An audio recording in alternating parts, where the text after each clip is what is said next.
Coach, up top row. How proud are you of this team, what they've managed to accomplish? I mean, I realize there's time left, but can you describe, I guess, your pride of this team? We're still pushing right now. We're still pushing, see how many wins we can get this year, see what we can accomplish. So we're just in the middle of or the latter part of the season, and most of our goals are still out in front of us. So we'll wait and talk about all that when it's all over. Steve, when you were preparing your Florida teams for the SEC championship game, the fact that you had qualified for a berth in the championship game, did that make it easier to keep them motivated and focused on the games leading up to the championship game, or did it make it harder for you?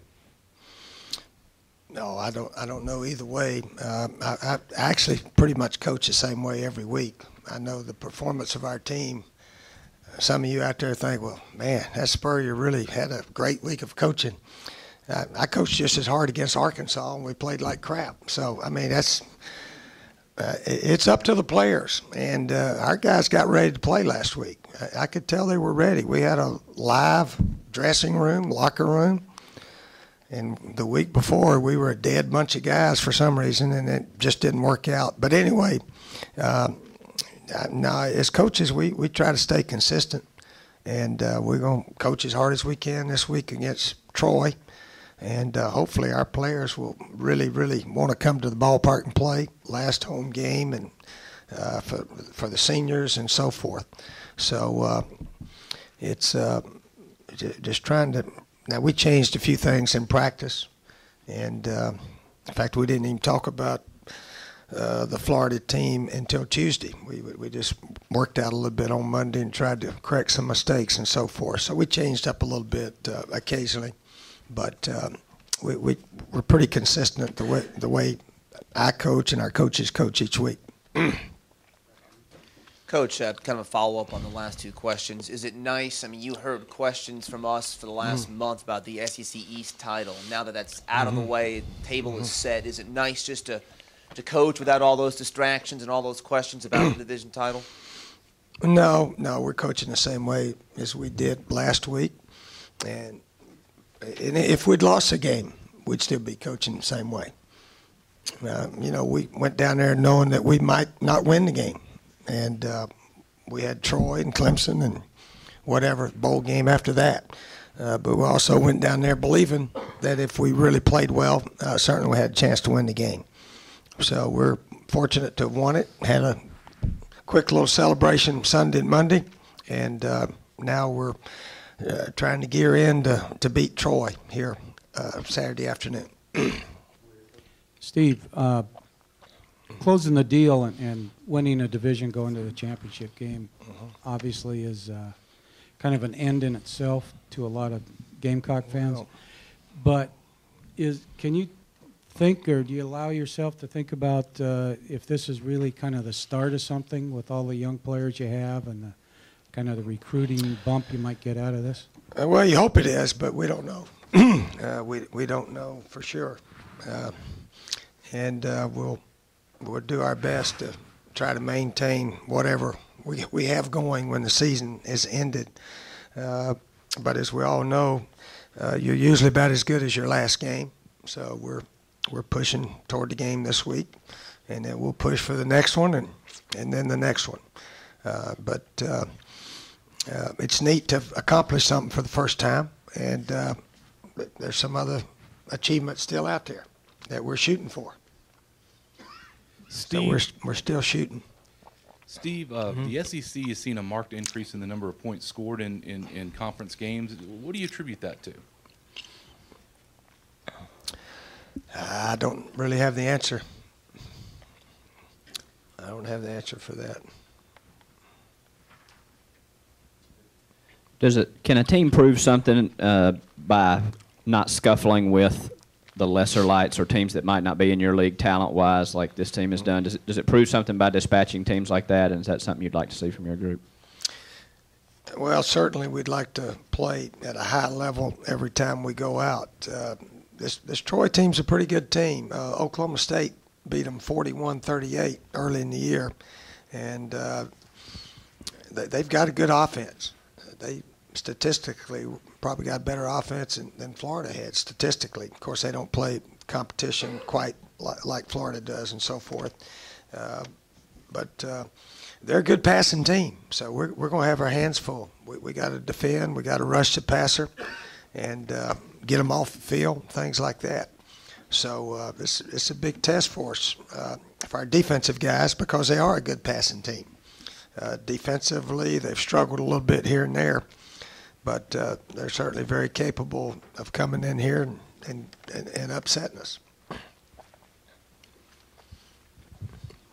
You mentioned Coach Fitzgerald. How important is the relationship between the strength coach and the players in terms of the team's overall success? Oh, it's tremendously important. The strength coach and his staff are with the players 11 out of 12 months. That's about what it is. I think we give them 4 weeks a year off completely.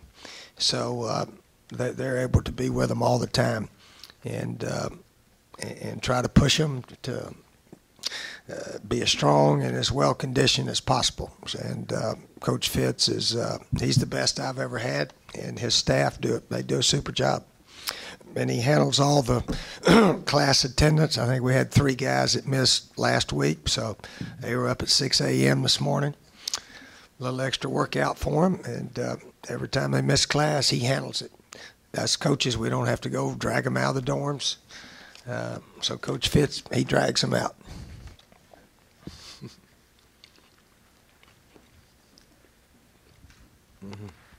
It seems like 2001 gets the players and the fans psyched up a little bit more than the coaches, but what is it like for you to hear that right before you guys hit the field? 2001? Yeah.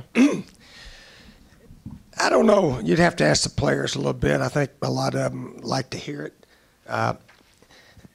When you got your mind on what you have to do to try to win the game, it doesn't faze me a lot. I don't think it phases coaches that are getting ready to make all kind of decisions in the course of a ball game, especially if you call the plays like I do. I don't know how many decisions exactly it is the head coach makes. Maybe about 90 to 100. You know, do we kick off? Which way do we defend? And this, that, and the other. So, but it is a neat song. I like the song. Don't get me wrong. It's just that I'm not so much into rah-rah as I'm into playing and trying to get our guys to play the game the way it's supposed to be played. That's what coaches are into, trying to get your players to play the very best they can. So that's pretty much where my mind is, maybe when that song's being played. But it's a great one for the fans, and I'm glad we have it. Don't get me wrong. It's just coaches have other things on their mind right then. Steve, in a week's time, your defense went from one of the poorer performances to one of the better performances all year.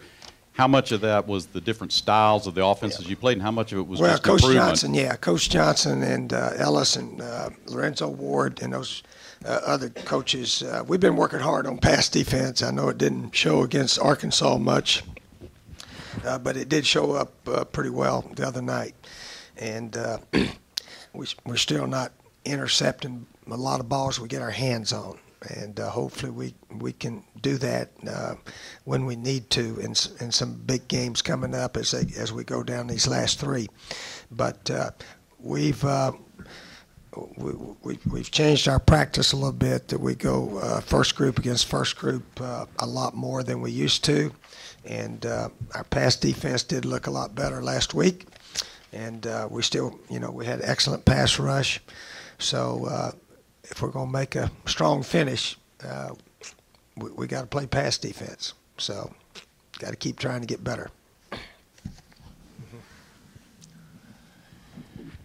All right. Anything else? My voice made it. Okay. All right. See you guys.